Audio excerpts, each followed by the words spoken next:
Good Saturday evening, everybody. Welcome into it, the Volquest.com Postgame Mini-Podcast. I am Eric Kane alongside Matt Ray and Austin Price. Tennessee, a 41-34 winner over Mississippi State on the road in the Southeastern Conference. Matt, Austin and I talk about this on the postgame 2-minute drill. It's one of those where, did Tennessee feel like they earned this win?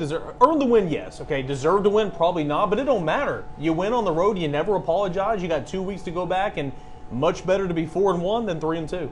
Yeah, that's absolutely right. Look, you came down here to an environment that was really good, I thought.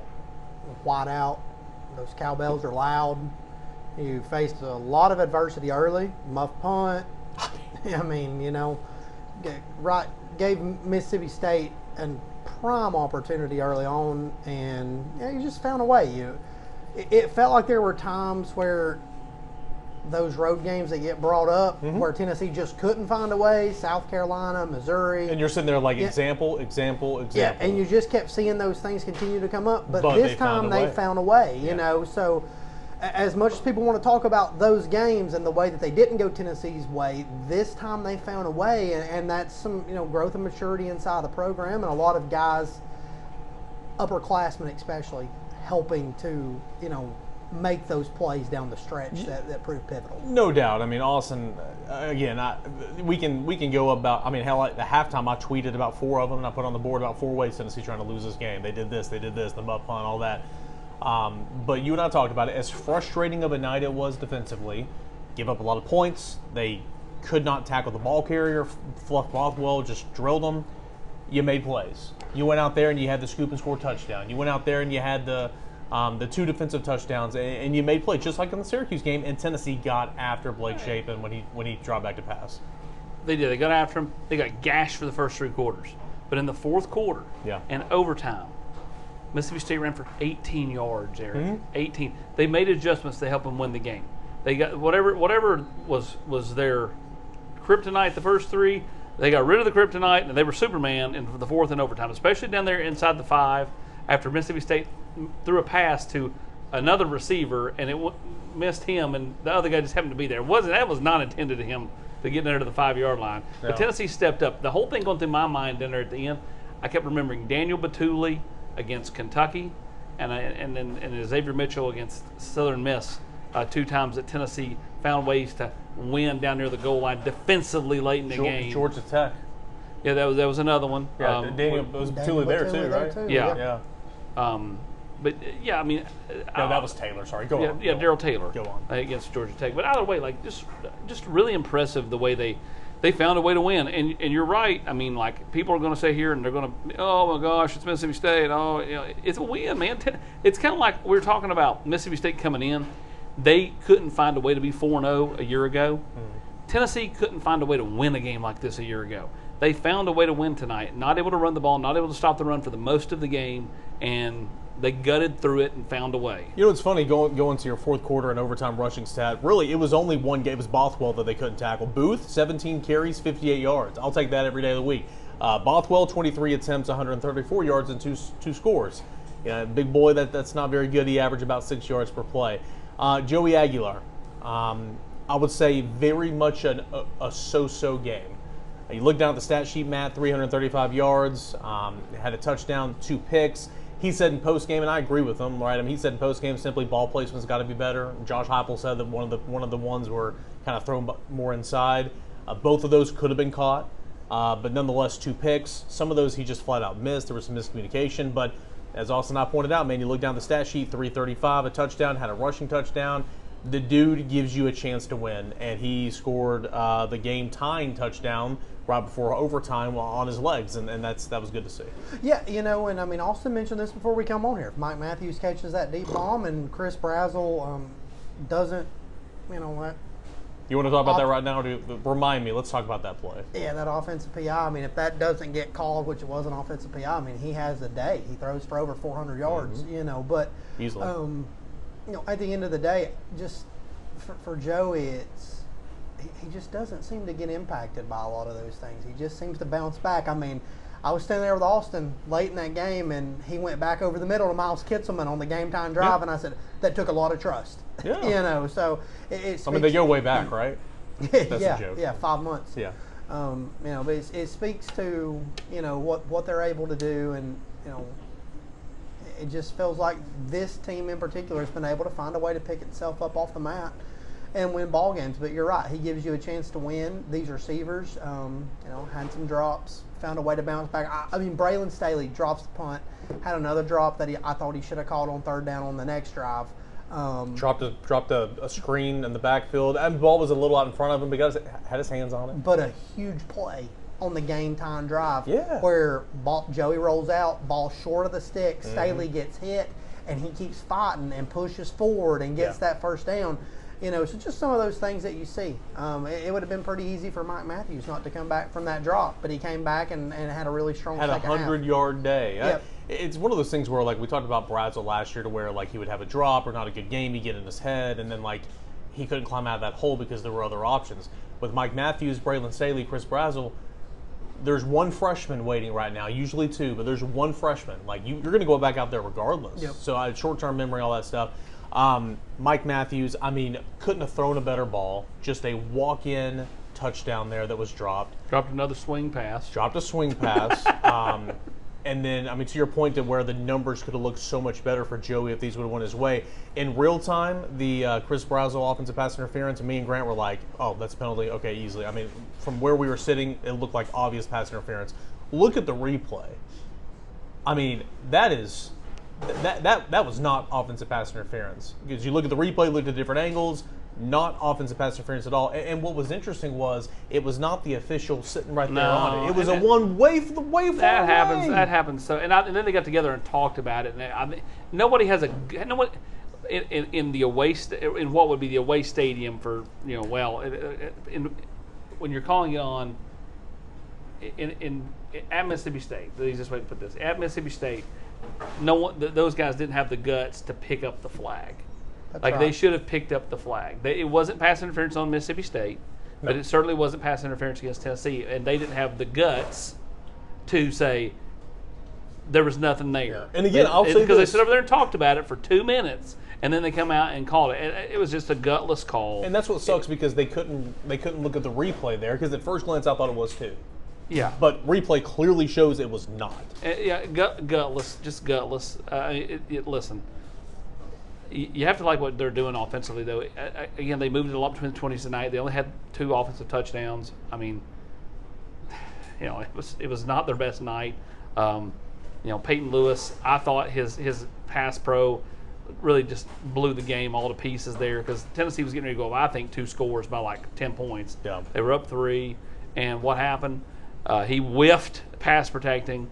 I said on the board earlier today, Deshaun Bishop plays because he's always falling forward. Deshaun Bishop's also a great blocker, and that's why he plays. And, like Star Thomas, good player. Tonight was not his best night, and that's okay, because guess what? Deshaun Bishop found a way to get 72 yards. And next week, it may be Star Thomas. Yeah. That's right. Those guys are playing the best football. They've got to play the most. I'm tired of the 1-1-1 rotation. It's got to go by the wayside. Peyton Lewis, I thought, had hit 2 of his best solid runs, like 6 yards, 7 yards, when he first came in the game. But you can't whiff like you did. You just cannot whiff the way he whiffed. That changed to me the complexion of the game, because the next play, you changed how you call that next play, because you were in 2nd and long. They throw it to Kitselman. It gets batted up in the air, pick, and here comes Mississippi State. Again, you found a way to win when you had a lot of plays, some self-inflicted, some not self-inflicted, go against you. Moving on into the bye week.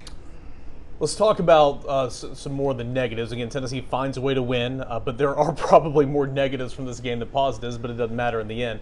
Obviously, a big storyline of this game was clock management. Josh Heupel's decisions, play calling, lack thereof, into the first half. I asked about that. First question of the post-game press conference, you asked about the end of regulation.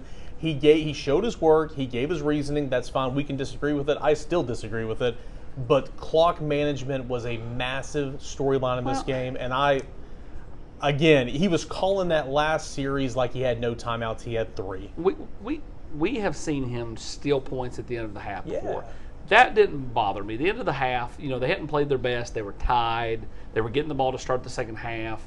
They had just missed the field goal, because they had a chance to win the middle 8 and go score, get the ball back, score, and be up 14. Instead, They missed the field goal, then only ended up settling for a field goal after getting down inside the 10. And he didn't want to give them an opportunity to think about going for it. At the end of the game, I knew what he was doing early. He wanted to some time to run off. That way, because Mississippi State had all their timeouts. Yep. He didn't want them to be able to sit there and get the ball back with 45 seconds to go and in a weird spot. But with 23 seconds to go, and you handed it off to Bishop, he picks up the first down. What were you doing not taking a timeout there? Well, we had the second play already called.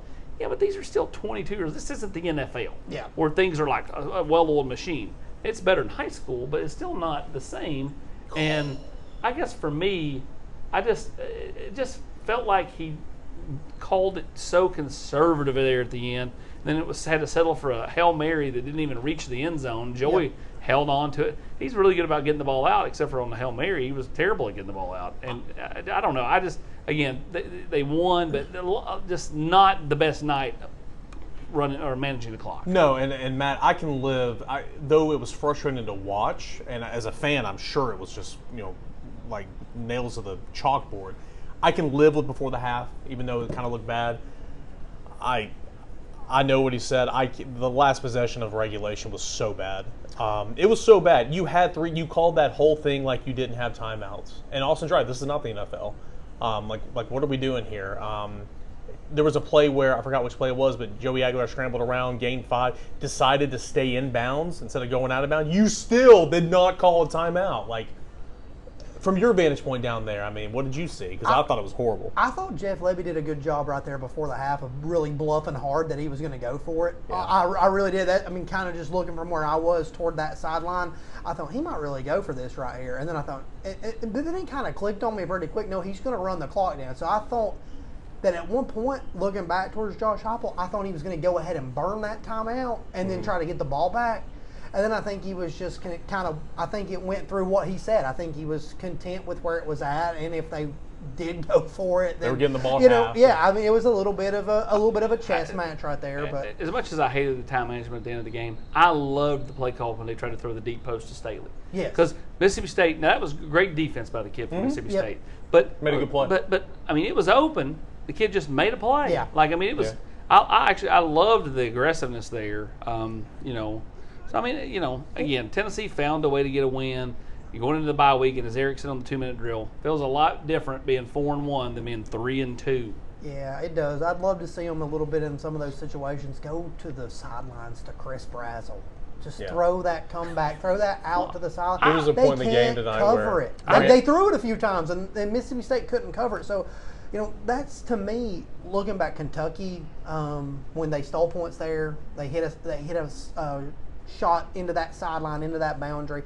They've done that's been the security blanket. So, I don't know why they're not doing that, or what, if they're just not if they don't feel that looks there. But it's just something I'd love to see a little bit more. I didn't understand why once they got down inside the 10 a couple times they didn't throw jump balls to Brad. I didn't either. Like, that's what he's good at. There was especially one drive where Mississippi State's starting cornerback went out, and they had a kid on him that was 5 inches shorter than him.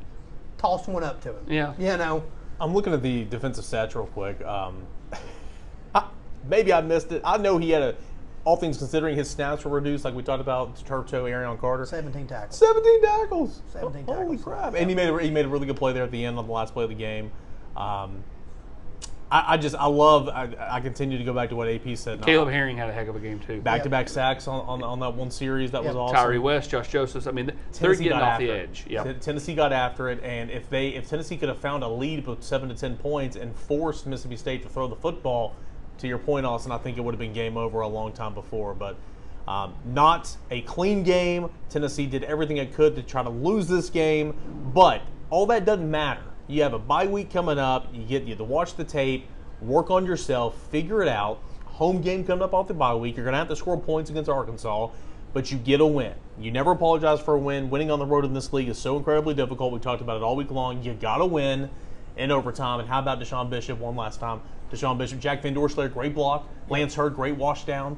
And Bishop just climbing and then finding the end zone there in overtime. Yeah, and it goes to his patience, right? Yeah. You hear those guys in the running back room talk about it, but he hadn't had a lot of those where he found grass.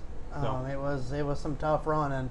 up until that point, and he was just patient, and Tennessee dialed it up, and it was ultimately the difference maker. Yeah, it was good. Tennessee wins 41-34. We'll continue to react to this all night long on the General's Quarters over at Volquest.com, and we'll be back at it tomorrow with Brent Hubb's day after and all that and more. So appreciate you guys for being here. Check out all of our post-game work. 41-34, Tennessee wins over Mississippi State on the road in Starkville.